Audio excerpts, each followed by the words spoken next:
Hey guys, how's it going? Today I'm talking about the G14, the 2022 model. This one has a 6700S GPU, not the 6800S. I've been using this laptop for about 40 days, so if you've seen any of my other videos, you might have seen it in the side. I kind of use this to kind of take notes and to review my notes when I'm doing videos, and I've been using this constantly for the last 40 days, so I really feel like I have a good opportunity and to be able to talk about it and give you what a bit of a long-term experience would have been like using it. So with that being said, all right, let's not waste any more time. Let's just go right into the build quality. So I do want to kind of start off by saying that this is an entry-level pricing laptop, gaming-wise, I should say. And with that being said, I think the choice of materials are sufficient. From the top lid, you're definitely getting like a type of aluminum. I don't even know actually if it's aluminum, but it does not feel as high quality as a lot of the other laptops I've been looking at. I mean, all the laptops I've been looking at were like anywhere between $3,000 and $4,000 thus far. So it's not fair for me to compare those to this when it comes to build. But anyway, this one doesn't have I forgot what it's called. There's some marketing buzzwords that Asus loves to throw around. Animatrix, whatever it's called, where there's like some LEDs out here. And from what I've been able to see in terms of pricing, you're spending a lot of extra to get that feature. And I quite frankly, unless you're like a DJ or something and you're generating revenue by having your branding on this, then maybe I can justify the extra. From what I've seen, if you get the LED lights on the outside, the Animatrix, I think it's called, this sends the laptop up to over $2,000. And if you're over $2,000, then unless you need a 14-inch, then this one's kind of becomes out of what I would recommend. The keyboard deck kind of feels cheap. I mean, it's definitely plasticky. And I think for a great performing laptop like this, under $2,000 should be the sweet spot for what you're getting in terms of build quality. And on the back, I think the most premium part of it is this metal seam right here that kind of looks cool. But yeah, overall, I think the build quality is fine for what it is. It helps keep the package light and it helps keep it cheap. And I think that's the point of this particular laptop. So don't go too crazy with the specs and then go over $2,000 US, because I don't feel like it's worth it anymore at that. So the speakers are incredible on this tiny 14-inch laptop. Asus knows how to make good speakers. They have not made a bad speaker system on any of their ROG line laptops from last year, and then that carries over into this year. It sounds really, really good, like really crisp, really clean. It actually gets really loud. It's amazing that all the laptops can't compete with Asus on this front when it comes to the speakers. In terms of ports, I was a little bit disappointed to note that there is no USB Type A ports on the left. So I plug in my mouse. It's a wired mouse, and when I have it on the right side, on the USB Type A ports on the right side, I feel like that gets a little bit annoying. Not too big of a deal. I mean, I would say a lot of people are either using wireless or USB Type C anyway, so I'm not going to harp on that too much. They managed to fit an actual HDMI port on this, which is great. One of the USB Type Cs does have display port, and it does hook up straight to the GPU, so you can plug this into a monitor and get a larger screen experience with that if that's what you plan on doing with this laptop. So that's good to know. In terms of the RGB, you're just getting this white keyboard with some RGB on it. It's a single zone, and I feel like it's okay. I mean, I guess at this price point, you're not getting the highest end in terms of what the Zephyrus line has to offer. I would say this is like an entry-level Zephyrus line laptop, but I mean, there's a lot to like about it. I want to talk about the charger. The charger uses the same 240-watt charger that was used on a lot of last year's model and this year's model. I feel like the charger is way too big for this thing. I mean, just look at the size of it. I mean, compared to the entire laptop. I mean, this is such a small, sleek laptop, but then when you have the extra large power brick, then it just kind of defeats the purpose of having such a small laptop. On something like the Scar or the Scar 17 or even like the Zephyrus Duo, I feel like it's more appropriate. But for something this small, I wish they're able to use a smaller charger. I mean, I get it. You need the 240 watts to push the system to its limits, but I know there's ways to make smaller 240 watt power bricks, and I hope that they start doing that going forward. Yeah, okay, I think that'll cover the build. Now let's move on to the display, which is my favorite section. So I'm going to kind of blast through this because everything is as advertised. You're getting 100% sRGB, 88% Adobe RGB, and 99% DCI-P3. The gamma falls along the lines of 2.1 instead of 2.2. Not the end of the world. You're not going to notice a difference. I mean, I've looked at 15, 16 different laptop screens this year, and that's not something I would ever notice. So in terms of brightness now, so the maximum brightness I measured was 549 nits at 100% brightness. And then the lowest brightness was 27. What was 27 nits, and I don't feel like that's bright enough. I really want to be able to use these laptops late at night when I'm trying to wind down, if I'm just checking an email, or if I'm laying in a bed and somebody's next to me. If I open up this laptop at even the most minimum brightness, it's just going to blast my eyeballs and it's going to disturb the person next to you. So I will mention that in every single laptop video I do until that gets better. The uniformity seemed good. No problems there. So the contrast ratio at full brightness is 1100 to 1. For this type of screen at this brightness, using current IPS technology, this is about average of what I'm seeing. Which they're all hitting around these type of numbers. So, oh, and one thing I do want to talk about, since this is still related to the display, is the FreeSync, the AMD's FreeSync. It is incredible on this laptop. It seems like it's on par with the G-Sync Ultimate. Playing games at a range from 48 to 120 hertz, you're covered. And, since this isn't the strongest GPU, there's a lot of times in QHD, this is really coming into play. So if you're playing a game at like 40, 50 FPS, the way the FreeSync works just creates a very, very smooth experience, and I've been really enjoying playing on such a small screen. So yeah, with that being said. All right, so now let me talk about the software. There's actually two pieces of software I need to talk about. It's the AMD software. Most of the laptops, the gaming laptops most of us may have seen or used, have been NVIDIA. Since this is an all AMD system, there's no GeForce experience, if that's something you're into. I do use GeForce experience. I do like it for a lot of different reasons, for just looking at performance and recording and easily getting my driver updates. So I have been kind of missing that here, but there is a one-stop shop for both the AMD CPU and the GPU in the Radeon software. So, they're just going through it.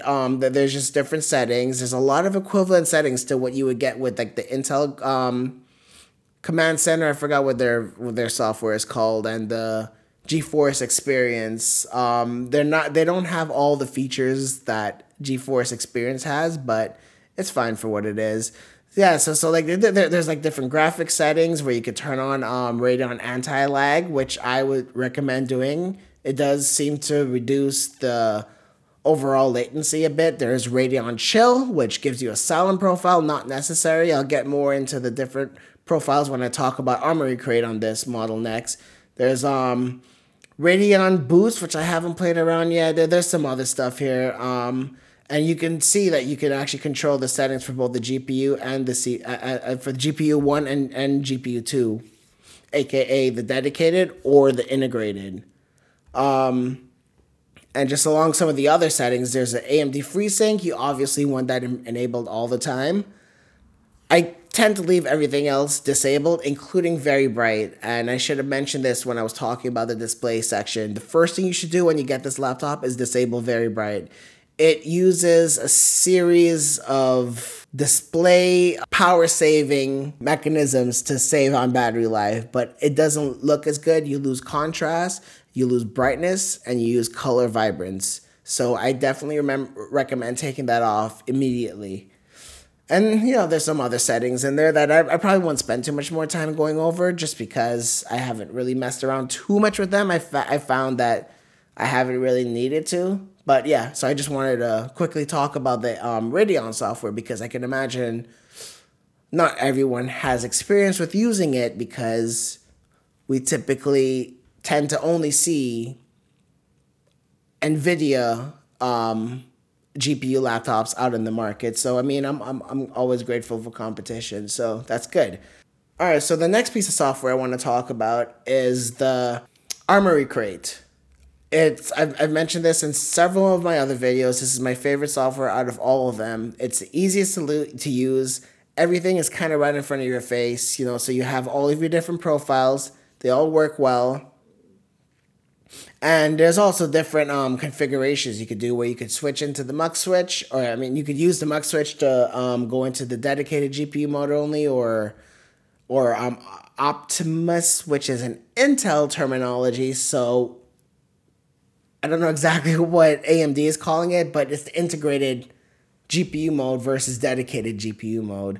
You could disable the touchpad, and then if you keep going to the right, then you could actually create custom fan controls, and you could actually, no, if you go to the manual, then you could start customizing different fan controls, and you can do all of your overclocks and all that stuff right here in this, right here in the software. And I think they do a good job, and it's especially in terms of if you're a tinkerer, there's so much different stuff you could go into. You could customize obviously your keyboard lighting.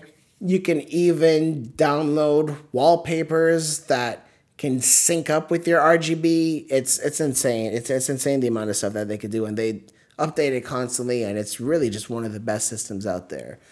So all right, so next I want to talk about battery. I mean, this thing is a champ.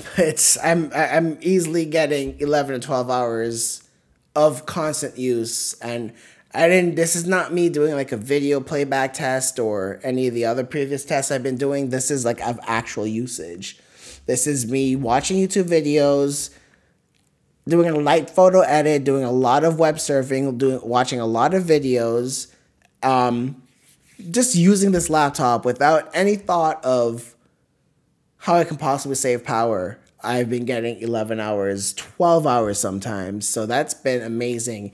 Even if you're on the dedicated GPU mode, you can get 5 to 6 hours on this laptop. So if you're in the middle of if you were playing a game and then you start working on a project and then you realize that you forgot to restart your computer and go into the integrated GPU mode, you don't really have to be worried because I'm used to 5.5 hours on any other laptop. So to get 5.5 hours in the dedicated GPU mode has been kind of amazing. So I for the most part, I've actually just been leaving it in dedicated GPU mode, and it actually stays silent in the silent mode, even on DGPU mode. So it's been great. I do want to talk about the noise a little bit. It's really not that loud. I mean, you're gonna get like the typical 52 decibels that I typically see on every laptop, but it just doesn't really sound as loud as something as the GE76. And even though this is a smaller machine, usually they're louder. So I mean, the Asus has done a tremendous job on the fan profiles and the overall fan noise. I know if you go to manual, then it gets really loud. a bit unbearable. I just kind of play on turbo mode mostly, and I've been having a great experience. But when it comes to thermals, on the other hand, this laptop is, it's hot. I mean, I was just playing Halo before I just started filming this video, just doing a round. I like to use this laptop as much as I can before I start talking about it. And the CPU was at like 96 and the GPU was at 86 the entire time. Sometimes it go up to 97. I mean, apparently AMD is a little bit better about having their chips, whether it be both the CPU and the GPU, be able to run a little bit harder than Intel and NVIDIA's, but still, I'm not used to seeing temperatures like this, but I haven't been worried. I mean, it doesn't seem like Asus seems to be worried because they're not really throttling it. They let it just sit at those high temperatures the entire gaming session. So, I mean, I'll just keep playing, I guess. I don't know. I just haven't been too worried about it, though. I mean, even though the temperatures are that high, and the chassis does get a bit hot to the touch and a bit uncomfortable, but I mean, you know, like, such a small device, there's no way you could just get everything. So I've been okay with it. So now in terms of game performance, I don't want to treat this review like I do every other gaming laptop, because this thing is so small and it's so portable and it's able to game so well that it's just amazing how something so small, like this is like the same size as like a Dell Inspiron or like a HP Envy or any of those other thin and light laptops, any other Ultrabook that you would find in the market, and none of those even have a dedicated GPU. So it's not fair to compare it to this gigantic GE76 that I have these two right next to each other. So it's kind of comical to see the size difference of this. So it's also going to be comical to compare the graphics performance of each of them. So I mean, I'm gonna throw a few performance charts on the screen, but I'm not gonna compare it in the same way I have been to my other laptops. But I will just quickly say that, like, from what I've been seeing, like, expect like so if you're getting like 70 or 78 FPS on the GE76 at QHD, you're probably gonna get like 40, 45 on the G14. And there are some games that you can't really run it on Ultra, like Dying Light 2 is one of them. But that's, you know, that's okay. You can just lower some of the settings. FSR works good. And especially at 14 inches, you can lower the resolution down to 1080p, and then you can just play every single game. So, I mean, I think for what it is, it's been a great experience. And even if you're not running at Ultra settings or even the highest resolution, if you have to bring down the resolution scaler or whatever you need to do to get a playable frame rate, which you don't need to do much. You can play mostly everything at Ultra. But if you do need to lower some settings, it's not really noticeable at 14 inches. I mean, on a gigantic 17 inch, especially at 4K, yeah, you can start to see the differences. But this, I'm not really seeing that much of a difference. So, I mean, I think the performance is absolutely fine for what it is, and I'll just leave it as that. So, I just want to get some final thoughts on this guy. I mean, there's nothing in my arsenal like this, and this has kind of been out of my scope for the longest while because I just never thought, you know what, I just want to get something more powerful, but this has changed the way I think about a laptop.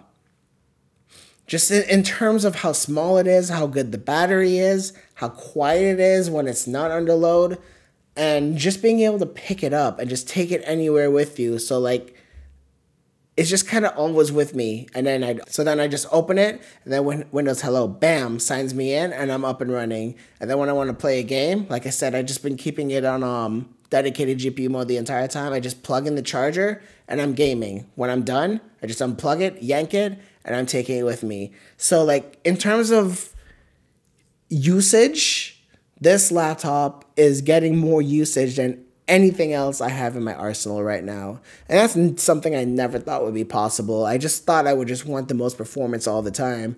So, and I find myself playing through, like, some of the single-player games that I'm working through. And I just ended up grabbing this one because, you know what? I just want something quick, something small that I can just grab and take with me. And when I'm done, I just close it and then store it somewhere.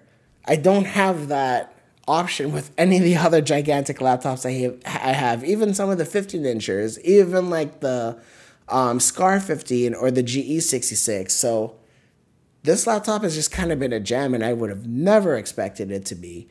Yeah, with that being said, guys, I hope you like my content, and like the video if you like it, and subscribe if you haven't already, and I'll see you guys in the next one. Thank you. Bye.